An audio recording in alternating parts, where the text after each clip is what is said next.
By popular demand, we have a gentleman, a brother with us right about now that has been making waves since he's been in this Charlottesville community. He's out and about meeting and greeting people, whether it's through Black Professional Network or whether it's through other channels. He is a Thrivent financial advisor, none other than my good brother, Edward Robinson. Mr. Robinson, thanks for joining us this afternoon. How you feeling, sir? Man, doing all right. Doing all right. Glad to be here. Glad to hang with y'all and be invited to the party. Welcome. That's right. Hey, ain't no party like an IMHO party. Come on, man. Hey, Charles, you said he was financial advisor, right? He is a financial advisor. And advisor. his last name Robinson, right? Robinson. Hey, cuz, let me get a little. Let me borrow five. Oh yeah, let your cousin hold something. Hey, listen, I'll let you hold it as long as I know it's enough to where if you don't pay it back, I ain't mad at you. So yeah. Man, but for those that's wondering, and before anybody turns it off, because they may have preconceived assumptions, I want the people to know, Edward, that the business that you are about, the reason that you're inclining to so many people is because you are really about the community. Your approach that I've seen, I want you to sort of, introduce yourself as well, but I want to kind of just, pitch you a softball of when I've heard you talk to people, when you and I have talked personally, it was important for us to get you on the airwaves and get you connected to different people because you talk about group economics. Even for the faith-based community, which you're most rooted in, talking about the biblical practices of finances. You talk about family preparing themselves for future generations in a relatable way, not this pie in the sky kind of way where it feels unreachable. So let me just hand it over to you so you can formally introduce yourself to the listening audience. Absolutely. Well, my name is Edward Robinson. I serve as a financial advisor, as Charles said, in this community. I'm based out of Charlottesville, Virginia. I work for a company called Thrivent, and it is a company that is about ensuring that everybody deserves a financial plan. Mm-hmm. And so if you don't have a financial plan, get one soon. Because if we're ever going to make it, if we're ever going to reach to the heights that we want to reach to, then economics has to be a part of the conversation. I feel like everybody kind of knows that now. And so when economics becomes a part of the conversation, then you got to talk to some professionals, right? Some folks that kind of know when you get to the point where you're making the money, now what are we going to do with it? Because if you don't tell your money where to go, you're going to wonder where it went. I promise you. They say money talk. To most of us, it just says bye-bye. See you later, maybe never. You know what I mean? And so we want to get to the point where we have good advice and a good plan on paper so that we be able to accomplish some of the things that we want to do. If I can ask you a question real quick, you said that you believe that people by and large know that economics is important, right? What would you say caused that shift? Because it hasn't always been that way. That's an excellent question. I really don't know. I feel like some of the things that has happened is we've gotten some financial talking heads, some financial classes, some financial YouTube channels that have been speaking finance and economics in our language. For the most part, economics and finance has been spoken in a language that is unfamiliar to us. And when I say us, I mean specifically in the Black community. But what we have now is I'm gonna give a shout out to my sister because she's killing it on the gram and YouTube. Her name is Lynn Richardson. She's been on the Steve Harvey show. She speaks finance in our language. I'll give another shout out to platforms such as Earn Your Leisure. I'll give another shout out to, the Wall Street Trapper. Like these voices are being spoken about things like stocks, the stock market, taxes, and so on and so forth. I've even seen a couple of brothers on YouTube breaking down the difference between the different political parties and their different tax plans and how that affects our pockets. And so I think a part of it has been media and getting to the point where I think we also got frustrated by not owning enough. We got in spaces and we felt like we were professional. So we got to that point, but then we realized there was another barrier, which is ownership. And so enough of us weren't owning enough. And we were still feeling like, even though we were in professional spaces, that we still weren't getting our fair share. And so I think a mixture of that has led to the uptick in the conversation on economics. Now, what's the foundation of the work that you do, though? When I say foundation, meaning if you're just meeting me, right? And you're trying to figure out where we're going to get started. Like you may not even know where I am in my financial journey. Like what is the basis that you work from? Yeah, the basis that I work from is doing a full financial review. And so for some people that can be, well, for everybody, I'll tell you what's included in that review. Number one, we're going to look at your budget, right? We got to get an understanding of the money coming in versus the money coming out every month. We got to get a base understanding of that. We can't do anything if we don't understand how much income we're working with. It's kind of like blood flow in the body. That's how money works economically, at least speaking. So we got to get a review of the budget. Then we got to get a review on any debt that you might have. So we're going to look at that. Then I'm going to look at employee benefits. If you have a job and you work at a particular company, let's do an employee benefit review. And then another thing we're going to look at is an insurance review. That would be the fourth thing. And then the fifth thing is getting your retirement number, meaning how much money do you need by which date in order for you to retire with peace? So that's those 5 components of a full-fledged financial review, and we do that for free. And because I can't work with you if I don't know those 5 things. If I don't know those 5 things, then there's no work to be done. I can sell you something, and anybody can sell you something without knowing, right? Because they're just there to sell it to you. I'm interested in knowing what you got versus what you need. The type of work that we do is more tailor-made suits and dresses than buying generic or buying stock. And so what I mean by that is you're going to come in, I'm going to measure you. And we're going to get a good measurement for what you need rather than just selling you a generic product or getting you into a generic program or mutual fund or whatever we decide to do. But we're going to look and see what you need first and those 5 components of that full financial review. And that will get us started. Mm-hmm. Can I ask you a question, sir? Yes, sir. Okay. Based off of the information that you just gave us, how the majority of our community does not have ownership, right? Mm-hmm. Is it possible that the reason that we are not coming out of what we are in is because nobody has tried to reverse engineer where we are? Like starting from, okay, you got cell phones at 16, so your credit's bad. You only went to college because everybody else was going. So now you got Sallie Mae loans. You got medical bills because you didn't have a doctor, so you had no insurance. Like all these things that put you at a 400 or 500 credit score. Mm-hmm. And building a platform that fits those people so that they can then start to come out. Because what I heard you say was, I bring you what I am. So first off, I have to have a job. I have to have a plan. I have to have certain things in place that a lot of our community does not have. Yeah, to piggyback off of that, I was just going to say, Razor, what if no one has those 4 components? I don't have a budget. I don't have benefits at work. I don't. Matter of fact, I don't even have a car to get to you. You know what I'm saying? I'm at that place because I don't have a license. Mm-hmm. Like we have this thing in Charlottesville called elitists. And then we have just regular African-American people, right? And it's one of those things that get talked about behind closed doors. For the elitists, those are the ones that have the programs and sign up for this and get money from this organization, right? But for the everyday person who's struggling, not even from paycheck to paycheck, but from my paycheck to who I can borrow money to pay my paycheck back from, the language that we're talking about ownership is foreign. So has anybody taken the time to say, okay, I'm going to get in the mud. It's all screwed up. The only way y'all going to come out of this is what Charles has said that you said about collective economics. Y'all can't do it by yourself. You don't make enough. I know you don't like Sallie Mae down the street because she XYZ to you back in the day. But using her $5 and your $5 can have y'all buying a home or sending your children to school. Mm-hmm. Like why doesn't somebody build that kind of platform? Yeah, and I'm glad, Razor, that you're being as blunt about this topic as you are, because there are a lot of people who those situations that you and I have described apply to, and they need answers. Yeah, for sure.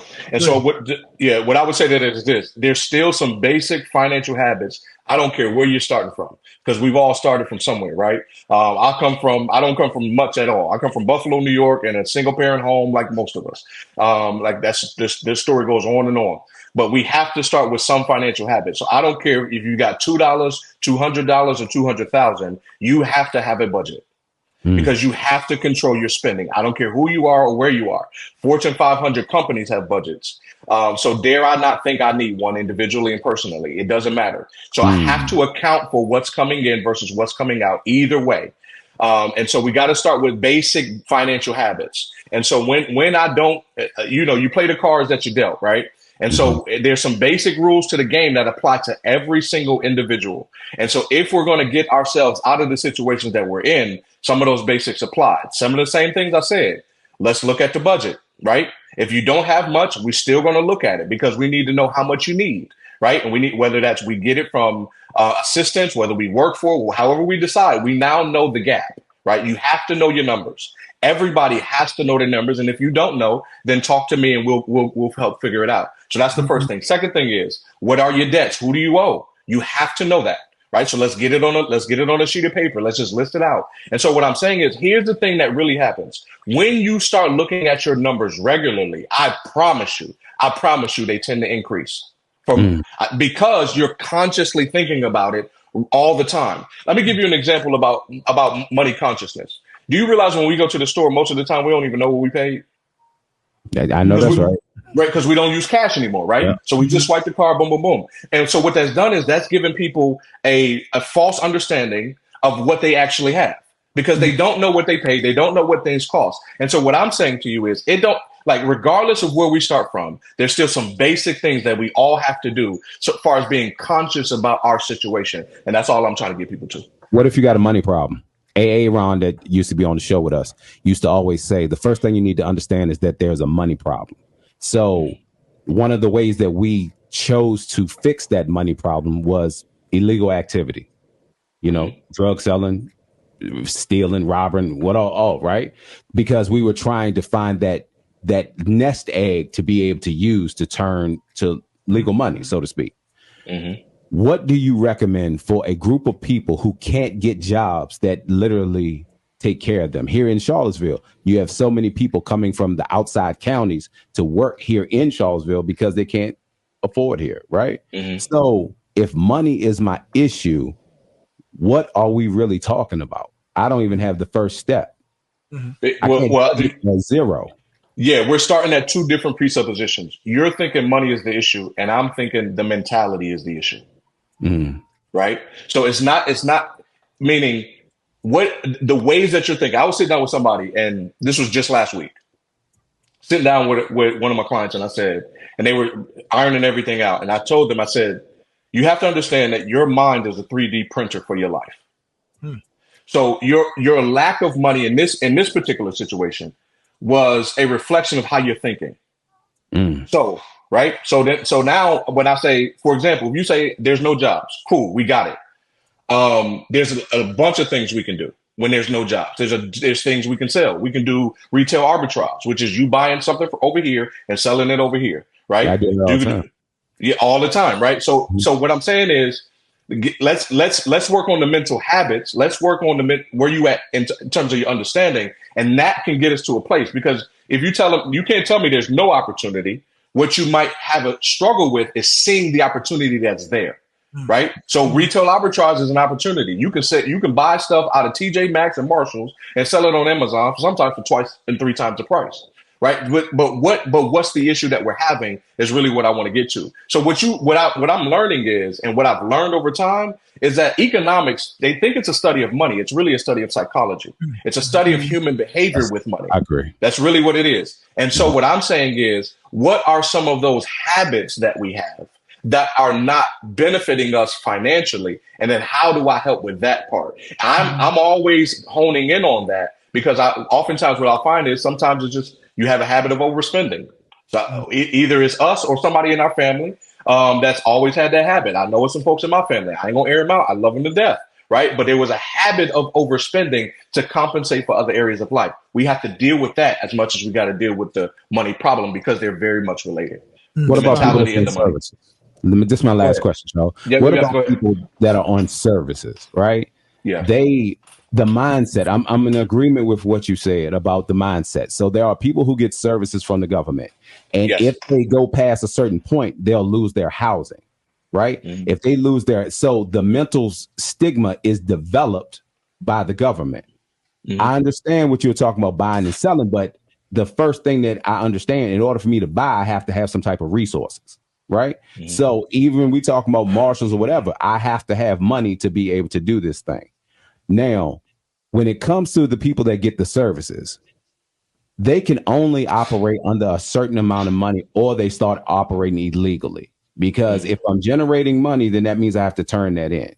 So the system that is set, because poverty is lucrative, If I can make you spend more because you got bad credit, or if I can make you eat food out of these little stores that got a refrigerator in the back of it that's high in sodium, potassium, and everything else, and then I can get you on medication through the government, these, for lack of a better term, Obama plan or anything else, right? Yeah, for sure. Now I am, you understand where I'm going with this? Absolutely. Now I am controlling your mental state. So Max always said, we don't actually have as many housing problems and as many financial problems as we have mental problems. Because if I can accentuate your lack of your mental stability, I essentially can control everything else around you, and I can undermine you the whole time. So absolutely. I applaud everything that you're doing. I just want to know, is there anybody that's going to tackle these, what's the word Charles uses? These systematic structures that's in place that keep us from getting even starting from what you're talking about? I'll tell it to you like this. So I remember as a kid going to the store with the food stamps, and I'm talking about before EBT card. I'm talking about actual stamps, right? So the question that I'm going to paper stamps, them brown Jones, when you had the bus a stamp. I don't know if y'all remember busing stamps. Yeah. I don't know if you remember busing stamps. You buy something for 25 cents, get 75 cents back just to get 75% in cash. Well, it's not cash, it's coins, but you get my point. Here's my point with saying that. The question is going to be this: where do you want to end up? That's where I'm going to start with people, because I'm gonna be honest with you. It's hard for us to work when there's no ambition to get yourself out of the situation you're currently in. It's hard for me to push somebody that's refusing to move. You see what I'm saying? So when I'm asking the question, how I start, and Charles, I don't know if you remember this, when we were teaching a class, I started with, what is the dream? Because the dream is going to help us get over the obstacle when it's hard to get through. My point with saying that is, where do we want to end up? Do you want to stay in that situation where this is the track you're on, right? What path are you currently on? If you're on a path where you got government assistance and that's the challenge, then where does that path lead you at the end of the day? And are you comfortable with that destination? Now, if you're telling me you're not comfortable with that destination, then I'm going to tell you inherently, every destination there's some risk involved in taking a different route. So the point at which we take the risk, it'll be based on you. But the question is, where are we going with this? Right. And I agree. Where are we going to end up? Because I hear a lot of challenges and barriers and hurdles. I hear Razor describing that. But at the end of the day, control what you can control. Yeah, that's all we're trying to do. You can't live a life. Yeah, you can't. That's all we're trying to do. Well. I agree. Yeah, and also speaking of the control of what you can control, like, Edward, like, you're a good brother, good heart. So when people come to you on paper, you're just the financial advisor. Now, I'm sure you run into clients or potential clients to where you're like, oh, I'm gonna have to refer you to this service and that service as well to help us out here. You know what I mean? Like, so we can kind of bridge these gaps, because a lot of what I'm hearing being said so far with the mentality is, I think it comes out of fear. It comes out of, well, I'm embarrassed to talk about my situation. One, right. Or it's like, I think that it's so unattainable and so unreachable. So my question to you, Edward, then would be, how do you handle that situation, or like what? And you probably already touched on it, but if there's anything else that you want to add to it, to the person that's scared to even open up their checkbook to you, like, how do you engage them to be like, trust me on this? This is a journey that you need to take. Yeah, first of all, I tell people, you talk to me like you talk to your lawyer. There's that high level of confidentiality. First of all, so I'm not out here airing your business in the streets. That's number one. Number two, the question is this: going with what you currently been doing, where has that gotten you? Okay? Because if we think we're going to get a different result from doing the same thing we've been doing, then we know what that's called. Everybody knows the definition of that. I'm not even going to, right? So what now has to change based on this new dream? And I'm going to be honest, it's hard for me to work when there's no dream. It's hard for me to work when there's no dream. Respect. You see what I'm saying? So there has to be some kind of dream that I'm helping you get towards. Otherwise, I'm dragging you. Right? So when I say, hey, send me that tax return, Oh man, it's been a month. I ain't got the chance to get it to you yet. But come on, Doc, we trying to get to a dream now. So then when I ask for that tax return or whatever documents I'm looking for to get from you, right, so we can review it, then you respond differently when you got a dream in your head and in your mind and in your soul. And sometimes that dream is fueled by your kids for some folks. They ain't even dreaming for themselves. Sometimes it's their spouse. Sometimes for some of us like me, man, we got to retire our parents. Yeah. Right. So sometimes the dream stems from your responsibility to other people, whether that's the church, the community, your family, whatever the case might be. Get it from somewhere. That dream got to stem from somewhere. Go ahead. What if the goals of the two people in the house are different? Like, good point. You have now, I'm not talking about bad. You can have perfect example. Just my wife is going to make sure that our children have the best outcome, hands down. Like, you understand what I'm saying? Like, she never not thinks about the children not getting to the highest level that they can be. You know what I'm saying? She had a saying that she wanted them to love themselves and fight enough to give themselves the future they deserve. And she does everything. Me, I come from a family where it was all about provision, right? Yeah. So you might talk crazy, you might, you know what I'm saying? He laughed. You know, it's old school. Like I had one of them. Right? So you might have a knockdown drag out, but I'm gonna go buy groceries and food. I'm gonna cuss you out, but I'm gonna put this food on this table. Like in your head or something like that. But at the same time, man, how do you take two people that have great goals, but they're coming up two different sides of the road? You find the middle ground.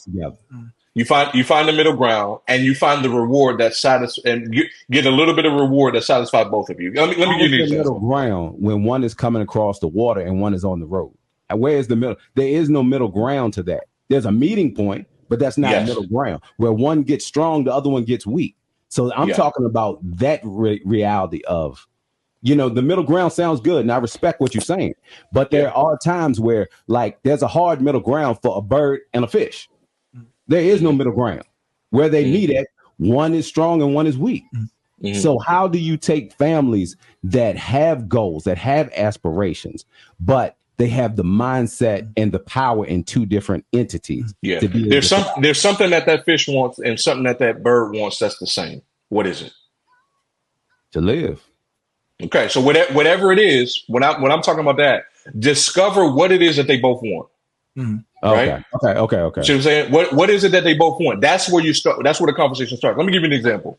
So going back, this had to be about 2016, 2017 time frame. And I started on this debt freedom journey that I wanted to be on, and to get me and my family out of debt. So we did that. Took us some while. We had 6 figures of debt to crawl out of: student loan debt, medical bills, My wife really wasn't with the program, Doc. I'm gonna just be honest. She really wasn't. Now, my wife was a good woman, great woman, excellent woman, but she just was like, this whole idea of us not going on vacation for a number of years because we trying to dig out of debt. I'm not feeling that. We had to come to We had to come to a place, and what I found was there was a reward that I could tack on at the end of it. That if we made sure we did this, and for us it was Disney. She wanted to go to Disney at the end of it all. Right. So I'm like, all right, girl, as soon as we get about this situation, that's straight where we're going. And that's what we did. 2022, we did our big Disney trip, so on and so forth. My point with saying that is we had to come to a place where there was something that we both wanted. The motivation behind it was, for my wife, it was all about the kids, of course. So I got to a place I said, listen, if we dig out of debt, this is what it does. This is what it does for our children. Boom, boom, boom, boom, boom. Frees us up to open up an investment account. Frees us up to make sure they got their 529 plan. Frees us up to all of these particular things, right? And so I'm speaking in her language, right? So that bird better talk fish. That's right. That you just made too. And the point that you made too is like essentially, like we talking about a relationship, right? And just like you need to have a relationship with your like finances, right? It's like the people, the family, the marriage has to have a level of relationship too, because like we're talking about individuals, like, but what makes relationships work is that those individuals find that common ground. Sometimes you got to do things like that as an individual you wouldn't do on your own, but if we're going to be together, if we're going to be together, that means we got to find what our common areas in, and that's your common areas is what keeps you together, right? That's what relationship is. I also want to bring it back around to the group economics in terms of outside of the household. My dad was living. I would have loved to have done a lot more to help support him and my mother, but just wasn't in a position to do so. So we helped to a degree, but it wasn't even to the level that that they needed. And so can you speak a little bit more about how that sort of group economics can work to the advantage of those involved? Yeah, really what you're talking about is the understanding of what America describes as the extended family and what ancient cultures would have just called a household. A household historically has always included both children, parents, and grandparents. Because historically, before we got to the 1930s and there was a such thing as Social Security, it was the responsibility of the sons, the grandsons primarily, and the children to take care of the parents and the grandparents. And so when the reason why I bring that up in the conversation about group economics is because group economics starts in the home. The cultures that practice group economics still have traditional values in terms of how the homes are run. And when I say traditional, in this case, what we're talking about is taking care of parents. Now, what happens is, in most cases, when I'm talking to clients that are in their 40s and 50s, there's this weird switch, and it can happen sooner, but there's this weird switch in transaction that happens where your parents almost become your children. Yeah. And so now you find yourself in a situation where you're taking care of your children, for some people, at the same time having to bear the responsibility of your parents. And so now you're double tapped from the generation before you and the generation after you. That's true. And right. And so what's happening is, if our parents didn't take care of themselves because they were too busy trying to take care of us, then there's a certain responsibility that we have to take care of them beyond just kind of, hoping that somebody else would do the job. And so that's where group economics starts for me, is it starts in the household. Why do we make fun of the Latino community for doing that? Say that one more time. I can remember a time, if we're honest, people made fun of the Latino community because they had so many people in one house. And a lot of the people who own houses that were renting them, Caucasian people, didn't want Latino people having a more than one or the communities didn't want that next to them, right? Even though that is what gave you like security, that gave you childcare, that gave you all these other things. And it seems like our community has a problem with more than one person being in the house. Like if grandma in the house and grandma and the wife might not get along because I used to hear old men talk about two women can't survive in the house together, or, a daughter and a mother, because now the daughter has grown up and has an important role in the house. And the mother isn't a grandmother, so to speak, yet mentally, and she's not ready to let go of the reins. So then the house is in chaos. So then our Black community is once again scattered. That's because we're talking about, like we have toxic traits and, like that we get too prideful, like, well, I'm not sharing the house because people are going to think I don't have enough money to live on my own instead of thinking of that bigger picture. But two things. Number one, we've adopted Western culture. Right. But remember, we are tribal people. We're very tribal. So if you sit down with native Nigerians, for example, and I bring up Nigerian because I'm more Nigerian than I am anything else in terms of my African descent. So I am more Nigerian than anything. So when I talk to Nigerians, they still have a tribal understanding of the way the world works and tribal traditions of family. And so it impresses me, right? It impresses me. I love it because I realized we lost it somewhere along the way. We've lost our tribalness. And so that's one thing. The second thing I'll say is on that subject is we're actually returning back to it. I don't know if you follow in the trend, but there's a lot of people moving back in with mom and dad. Yeah. And because housing is so expensive and because inflation is so high, you're starting to see more people move in and pack in a little bit more because either that or you're getting roommates, right? Because the mortgages are too crazy. If you did not buy a house before 2021, then God bless, because it's rough out here in these streets. And so what we're starting to see is more groups coming together, but we lost it and we adopted Western culture. That's what happened. I'm a Christian, but do you think Christianity played part in that? because if the father is supposed to take care of the household, it doesn't speak much about multitudes of people being under the roof. So do you? It does. We just missed it. So, for example, if you hop into 1 Timothy chapter 5, and Paul is going through this conversation on when do you take care of a widow, an older woman in the church? Like, when does the church supposed to be paying for her to live? And one of the qualifications was that she does not have children or grandchildren. And in that context is when it says that those who don't take care of those of their own household are worse than an unbeliever. That the context is that the church is not responsible for older women who have children and grandchildren, because it's their responsibility to take care of her. Now, that happened in the first century before Social Security, so you understand it. The other thing that we missed is missed the economic implication of the fifth commandment. The fifth commandment is to honor your father and your mother. Well, what does that mean in tangible, accessible, practical terms? That means you are responsible to take care of them until they die.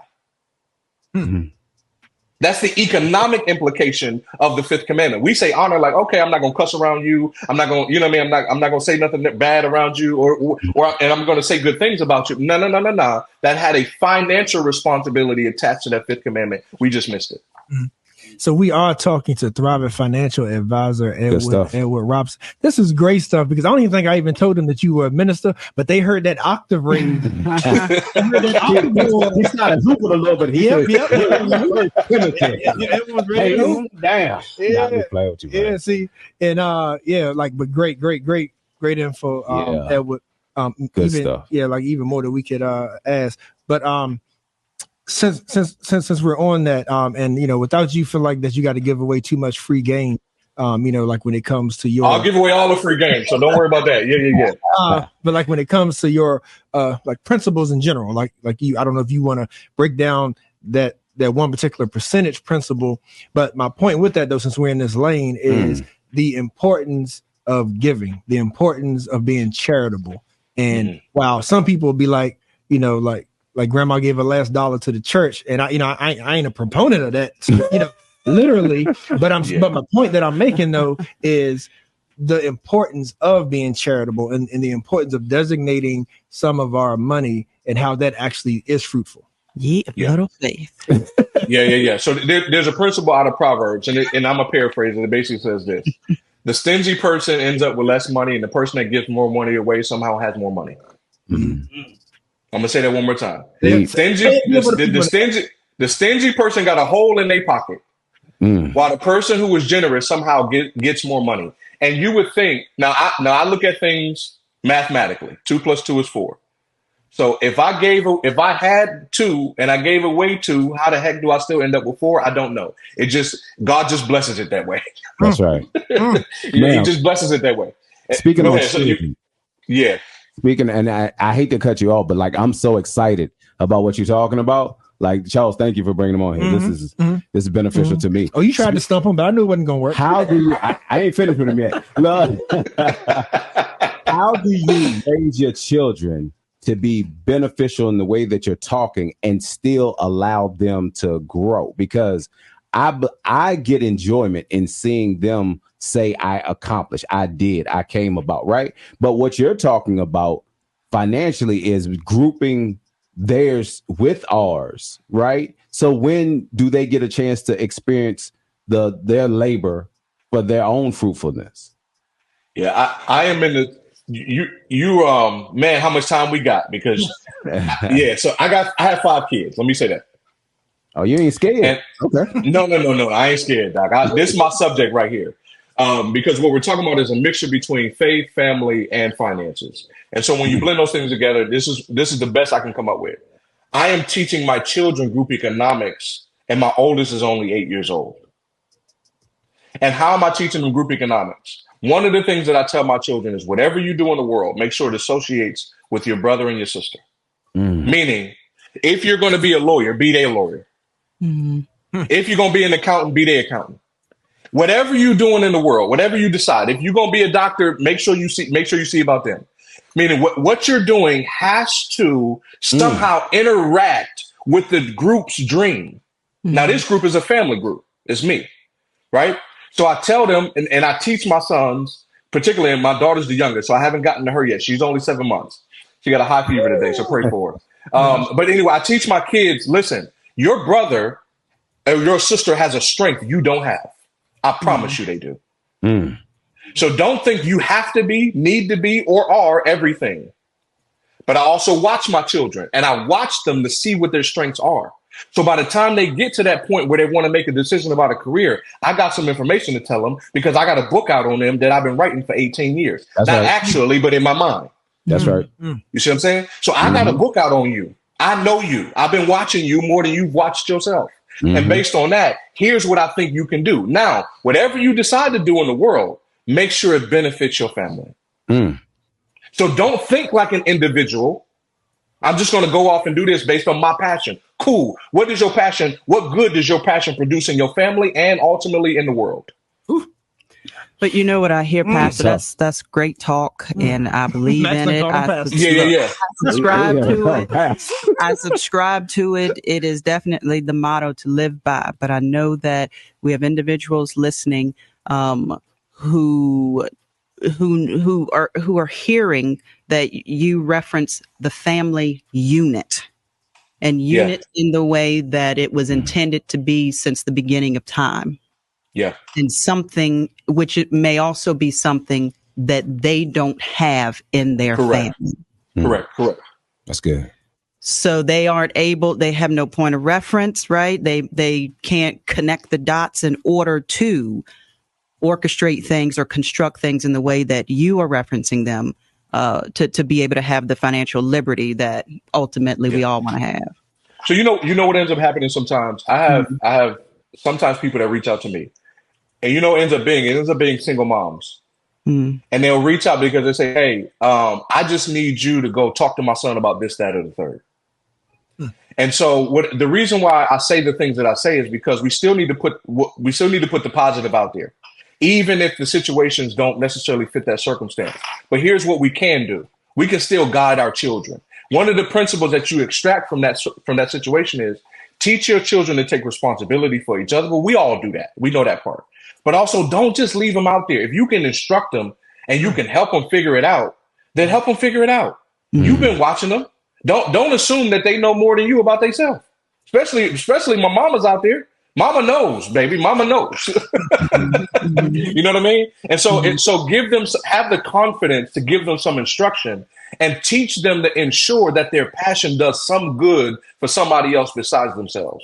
That's the principle. Are the men ineffective in your process? Because everything that you just now said had little to do with the male of the house or even of the community, if he's not in a, like Max said, a traditional setting of a house. How can the men of our community be influential, and they may be outside the house, or they may have less money than their female counterpart, inside the house? How can he be of a reference point? Because if you're biblical, you understand hierarchy. And if you have people that have bought into the Western way of whoever has the money has the power. But if we're talking biblical, I don't lose my position in my house just because my finances aren't the greatest. Correct. We'll talk to that. So where are the men at in this process? That's some of my favorite work to do is with the guys who are taking responsibility for their families and their communities. The challenge there is most of us don't think we need no help. True. Right. So there's a correlation between the man that won't go to the doctor and the man that won't sign up for a financial review. Say so. Okay. And I'm saying that because I just got to the point where I'm doing regular blood work. Same here, man. Same here, man. Right?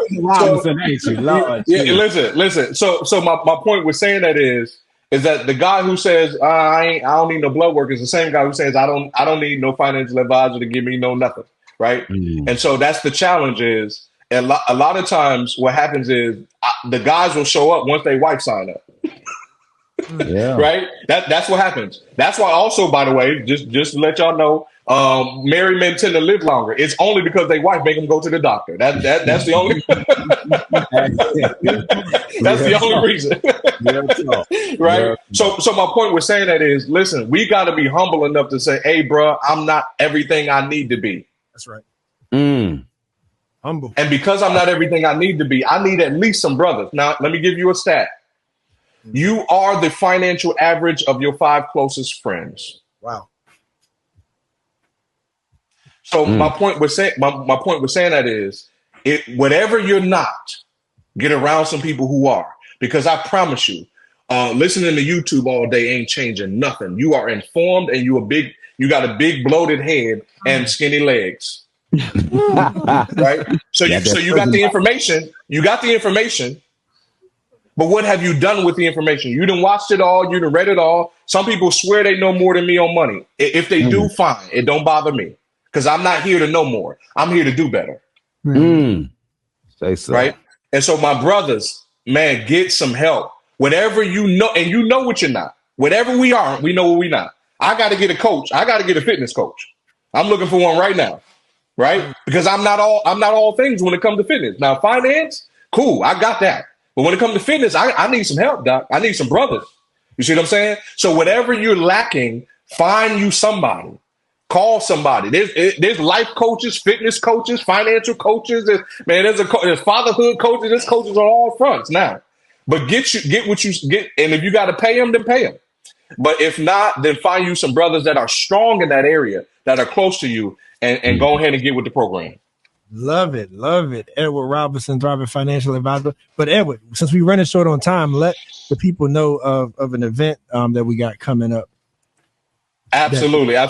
Yeah. So me and Charles are working together with the Black Professional Network to do a financial seminar that will be on Monday, this coming Monday. That's October 14th at 6 p.m. We're looking forward to that, man. We're looking to hang. We're going to cover this week. So we're building our financial house. Last time we talked, which was in September, we talked about building the foundation. This time we're talking about building the first floor. And on that first floor, we got to talk about retirement and investments. And so if you have a 403B or 401k at work, or if you're just looking to get started on how to put a little money away, I don't care if it's $50 a month, wherever you want to get started, then let's go ahead and start that conversation, as well as putting a few dollars away for our kids. All right, sounds. And where is the workshop? Yeah. Let me pull up that real quick. Yeah, that is going to be at the Jefferson School. Okay. October 14th at 6 p.m. So we'll be right there in Pearl Island Cafe. If you've been over there, we're going to hang over there 6 p.m. Free food. Not just free game. Okay. Free blood and game. Look, I got Kid Quest attention. Y'all show them how to do that groove, man. You say free food. Come on and eat twice. Twice. Yeah. Monday, October 14th, with none other than the voice you just heard, Edward Robinson. 6 o'clock, like you said, Jefferson School, free grub and game. And this is part 2. So the idea behind this too is a 4-part series called Financially Lit. So each time getting something different. And the timing was purposeful, Max and Razor, too, because it's the last 4 months of the year. Okay. So leading into the holiday season to hopefully get that mentality right that we're talking about, so we ain't broke after December 25th. And I know, right? Debt, you know? Hey, Edward, I don't know you, man, but I'm impressed by you. Nothing but respect for you. Most definitely, man. It's been a good conversation. I'm hoping that we can come on. We got a lot to dive into, so I'd love to be back.